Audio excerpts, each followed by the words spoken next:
बुद्धिमत्तेमध्ये स्कॉलरशिपला असा प्रश्न विचारला जातो की इंग्रजी मुळाक्षरे एक्स आणि एम या अक्षरातील फरक काढल्यानंतर येणाऱ्या क्रमांकावर कोणते अक्षर असेल। स्कॉलरशिप मध्ये आपल्याला वेळ फार कमी असतो प्रत्येक प्रश्न सोडवायला, मग तिथे आपल्याला छोटे छोटे ट्रिक्स वापरावे लागतात। मग तुम्हाला माहिती आहे सगळ्यांना इंग्रजी मुळाक्षरे एकूण किती आहेत बरं? 26। अगदी बरोबर। मग प्रत्येक वेळी आपल्याला ती 26 लिहित बसायला, त्यांना क्रमांक द्यायला वेळ असतो का? नाही। मग त्याच्यासाठी एक छोटीशी ट्रिक तुम्हाला आज सांगणार आहे। बघा, ABCD आपण Z पर्यंत इथे लिहिली आहे बरोबर, पण ती लिहिताना मी कशी लिहिली आहे? त्यांचे 5 चे गट पाडलेले आहेत बघा। ABCDE किती झाले? 5 चे गट पाडून मी ABCD लिहिलेली आहे।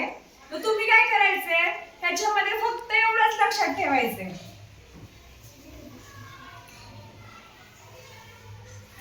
ए ज्योती। कसं वाचणार तुम्ही हे? काय झालंय हे? तुम्हाला माहिती आहे ई कितव्या नंबरला आहे? 1 2 3 4 5। 5 चा पाढा फक्त लक्षात ठेवायचा। म्हणा 5 चा पाढा। 5 × 5 5 × 10 5 × 15 5 × 24 5 × 25 आणि Z असतो 26 नंबरला, तो सगळ्यांनाच माहिती आहे। मग फक्त ए ज्योतीवरून आपल्याला सगळ्या प्रश्नांची उत्तरं देता येतात। मग तुम्हाला काय विचारलं इथं? x। मग x कितव्या नंबरला आहे? y माहिती आहे तुम्हाला 25 ला आहे। मग x कितव्या नंबरला आहे? 24। बरोबर, x चा नंबर आहे 24। आणि m कितव्या नंबरला आहे? 13। o 15 नंबरला आहे, n 14 आणि m आहे 13 नंबरला। बरोबर। आता यांचा काय तुम्हाला सांगितलंय, यांच्यातला फरक काढायचा आहे। फरक काढायचा म्हणजे काय करायचं?